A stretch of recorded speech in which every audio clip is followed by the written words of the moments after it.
తనపై నిరాధార ఆరోపణలు చేసిన బీజేపీ ఎంపీ అభ్యర్థి సీఎం రమేష్ పైన టైల్స్ కంపెనీ యజమాని బుచ్చిబాబుపైన పరువు నష్టం దావా వేస్తున్నట్లు ఎమ్మెల్యే కరణం ధర్మశ్రీ అన్నారు. ఈ సందర్భంగా ఆయన మాట్లాడుతూ కొండలను ఇసుకను దోచుకున్న టీడీపీ అభ్యర్థి రాజును గోవాడ షుగర్ ఫ్యాక్టరీని నాశనం చేసిన మల్లు నాయుడు వెంటబెట్టుకుని సీఎం రమేష్ తనపై అవినీతి ఆరోపణలు చేయడం సిగ్గుచేటుగా ఉందన్నారు.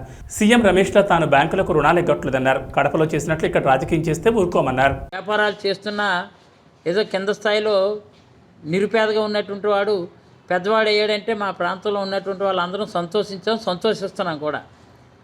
అలాంటి వాళ్ళపై ఐటీ దాడులు కానీ, సేల్స్ ట్యాక్స్ దాడులు కానీ, కమర్షియల్ ట్యాక్స్ దాడులు కానీ మేము చేసే కల్చర్ మాకు కానీ, మా ఇంటా వంట కానీ, ఇక్కడ ఉన్నటువంటి ఏ రాజకీయ నాయకుడు కూడా అలాంటి సంస్కృతి మాకు లేదు ఎవరికి.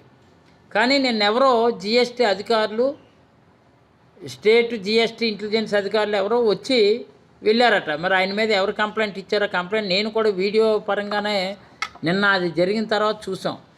అధికారులు వెళ్ళి ఆయన దగ్గరికి వెళ్ళి చెక్ చేస్తుంటే అమాంతంగా ఒక గోండాగిరి కడపలో గోండాగిరి చేస్తున్నటువంటి వాడు, పార్టీ నిబద్ధత లేనటువంటి వాడు, ఏంటకా గొడుగు పట్టినటువంటి వాడు, ఇప్పటికే ఇన్కమ్ ట్యాక్స్లు ఎగ్గొట్టి కోట్లు బ్యాంకుల్లో లోన్లు ఎగ్గొట్టి చరిత్ర ఉన్నటువంటి వాడు, అలాంటి వాడు కడప నుంచి ఇక్కడ దిగుమతి చేసుకొని ఇక్కడేమో ఎంపీ క్యాండిడేట్గా నిలబడుతున్నటువంటి సీఎం రమేష్, ఆడికి తోడుగా ఇక్కడ ఒక షుగర్ ఫ్యాక్టరీని మొత్తం కొల్లగొట్టి తినేసాడు అనమాట. షుగర్ ఫ్యాక్టరీ చైర్మన్గా ఉన్నటువంటి మల్నాయుడు, లాస్ట్ టైం శాసనసభ్యుడిగా ఉన్నటువంటి రాజు, మొత్తం గనులు, ఇసుక, షుగర్ ఫ్యాక్టరీ దోచుకు తినేసి